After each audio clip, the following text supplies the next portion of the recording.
आप और मैं फेस कर रहे हैं, मैं ये समझता हूँ ये वो फस्तायत और आमरीत की सोच है, उसका नतीजा है जिसकी वजह से आप और मैं अपने बच्चों का मुस्तकबिल इस मुल्क के अंदर खतरे में समझ रहे हैं। मैं समझता हूँ लाहौर में मुतनाज़ा अदालतें जो है वो एक बिल्कुल माइनर इशू है, जैसा कि पहले मुकर्रीन ने कहा कि एक सिटिंग में ये मसला हल हो सकता है। 780A की जो दहशतगर्दी के मुकदमात हैं, जो इनको ज़ेब भी नहीं देता, जो इनकी अपनी जजमेंट के पैरामीटर के खिलाफ हैं, मैं समझता हूँ वो भी कोई बड़ी वजह नहीं है। मैं आज मीडिया के तवज्जुह से ये बात बताना चाहता हूँ, इस मुल्क में जिस तरह से जमहूरी कुव्वतों को दीवार के साथ लगाया गया, जिस तरह से इस मुल्क में कानून की हुक्मरानी का तहस नहस किया गया, जिस तरह से इस मुल्क में आइन की बालादस्ती को कॉम्प्रोमाइज किया गया और जिस तरह से इस मुल्क की अदलिया को लौंडी और गुलाम बनाया गया, इसके पीछे वो सोच है, ये सारी एक साजिश है कि एक ही आवाज है जो मीडिया की आजादी की बात कर सकती है, एक ही आवाज है जो अदलिया की आजादी की बात कर सकती है, एक ही आवाज है जो इस मुल्क में कानून की हुक्मरानी की बात कर सकती है, एक ही आवाज है जो इस मुल्क में आइन की बालादस्ती की बात कर सकती है। और वो आवाज जो है वो मेरे वकला की आवाज है, जो 1947 से शुरू हुई और ये ताकतवर आवाज जो है 2007 में जजेस भाली की तहरीक में भी सारी दुनिया ने सुनी और एक्नॉलेज किया, और ये आजादी हक की तहरीक जो है ये दोबारा से शुरू हुई है इंशाअल्लाह ताला। ये सिर्फ मॉडल टाउन के इशू के ऊपर और मेरे वकला के खिलाफ दहशतगर्दी के मुकदमात के खात्मे के बावजूद भी तहरीक खत्म नहीं होगी। ये तहरीक इस मुल्क में रूल ऑफ लॉ की बहाली तक, इस मुल्क में बुनियादी इंसानी हकूक की बहाली तक और इस मुल्क में आइन की बालादस्ती तक कायम होने तक इंशाअल्लाह ताला जारी रहेगी। इस मुल्क की 25 करोड़ आवाम जो है वो सिर्फ वकला को अपनी उम्मीद की किरण समझते हैं। हम इंशाअल्लाह ताला, मैं आपसे वादा करता हूं कि मैं अपने पूरे मुल्क, अपनी कौम से ये वादा करता हूं कि आपको वकला कभी मायूस नहीं करेंगे। आपके हकूक की ये जंग लड़ेंगे, लड़ते रहेंगे। और जो एक छोटी मोटी बात चल रही है कि यहाँ जो है एक चीफ जस्टिस साहब जो हैं ये बैठ गए हैं, अभी अहमद अवैस साहब ने हमारी आसानी हमारे लिए पैदा कर दी, वरना लाहौर बार एसोसिएशन की तरफ से एक और रेफरेंस भी तैयार है, और रफाकत तनोली जिसके 2 बच्चों को इसकी बेटी ने कुचला, वो रेफरेंस भी तैयार है, जो सारी की सारी ये कहते हैं कि जजेस के काम में मुदाखलत ना की जाए। आप कैसे मुदाखलत कर सकते हैं? कल आपने आईजी पुलिस को 10 फोन किए, मेरे पास सीडीआर रिकॉर्डिंग मौजूद है आपकी, आपने 10 फोन किए, और आप कैसे कहते हैं कि हम दूसरों के काम में मुदाखलत नहीं करते, आप इन्वेस्टिगेशन में मुदाखलत करते हैं। आप लोअर जुडिशरी को फोन कर करके कहते हैं कि वकला को 8-8 दिन के फिजिकल रिमांड के ऊपर पहुंचा दें। आप फोन कर करके कहते हैं कि इनकी जमानतें खारिज करें। आप फोन कर करके कहते हैं कि इनके घरों को मस्मार कर दें। ये अल्फाज हैं आपके, ये अल्फाज हमारे तक पहुंचे हैं। और और और और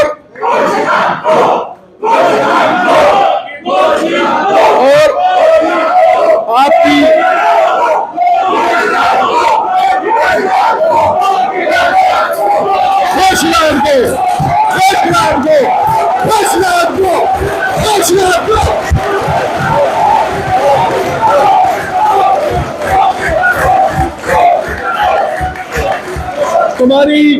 तुम्हारी एक आमराना सोच और अमल की एविडेंस हमारे पास मौजूद है। तुमने जो चीफ मिनिस्टर पंजाब से पहली मीटिंग में कहा कि मैं वकला को सीधा करना चाहता हूं, वो भी हमारे इल्म में है। तुमने आते ही एक इंप्रेशन दिया लोअर जुडिशरी को, तुमने आते ही मेरे भाई केस ना बनते हुए डिस्चार्ज किया था, आपने उसको ओएसटी किया और आपने उसको सस्पेंड करके रहीम यार खान में रिपोर्ट करने को कहा, और जवाद अवान को आपने लाहौर हाई कोर्ट में पिटीशन इनवाइट करके वहां बुलाया, और आपने उसके बाद आते ही जायद गिराया के केस में आपने ये वो जो उसको सजा दी, आपने जो सजा दी वो बिल्कुल गैर आईनी और गैर कानूनी। आपको तो ये भी नहीं पता, आपको ये नहीं पता कि कंटेम्प्ट का आर्टिकल 204 में क्या कानून है। और आपने वो इलीगल जजमेंट, ये मैं सारे अपनी प्रेसिडियम के भी इल्म में देना चाहता हूं। मेरे भाई सदर हाई कोर्ट को भी यकीनी बात है वो चीज मिली होगी, मुझे भी रिसीव करवाई गई। आपने उस इलीगल जजमेंट को आपने लिखने के बाद पूरे पाकिस्तान की बार एसोसिएशन के सदूर को सर्कुलेट करके और जजेस को सर्कुलेट करके आपने रिसीव करवाई ताकि आपका टेरर कायम हो। इंशाल्लाह ताला आप देखेंगे उस जजमेंट का, मैं आपकी उस जजमेंट का जो आपने मुझे रिसीव करवाई है उसका इंशाल्लाह ताला मैं जवाब आपको बहुत जल्द ओपन मीडिया के जरिए आपको दूंगा। वो चार्ज है हमारा आपके खिलाफ कि आप कैसे वकला के नुमाइंदों को टेरर के जरिए डराना चाहते हैं। और इसी तरह से फिर आपने हाफिजाबाद के मेरे जनरल सेक्रेटरी को महज डीसी को यह कहने पर, एक वकील के काम कहने पर दहशतगर्दी का मुकदमा दर्ज करके उसका मुकदमा आपने अटक में शिफ्ट कर दिया। ये मेरा चार्ज है, आपके इख्तियारात से तजावुज करने का ये मिसकंडक्ट है आपका।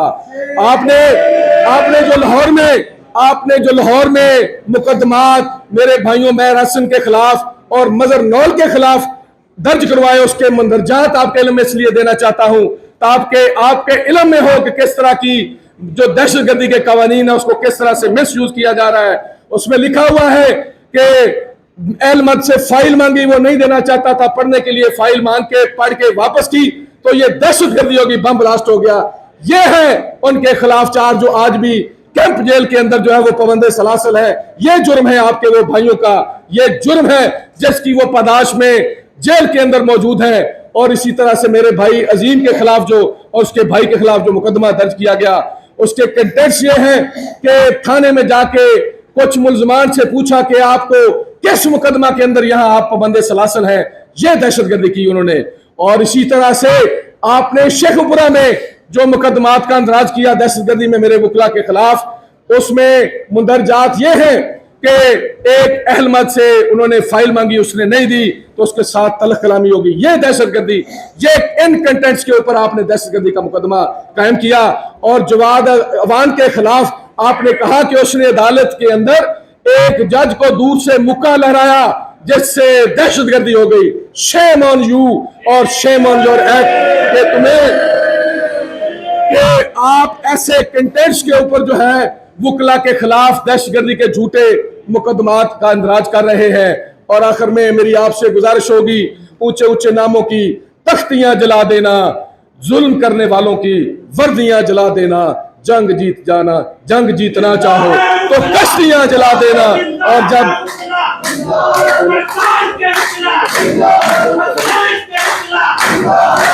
कल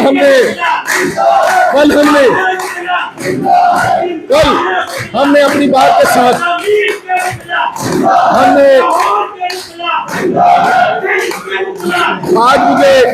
आज मुझे मुख्तलिफ रात को टीवी चैनल्स वालों ने पूछा कि ये एहतजाज तो दिसंबर से चल रहा है, ये अचानक से लाठीचार्ज क्यों?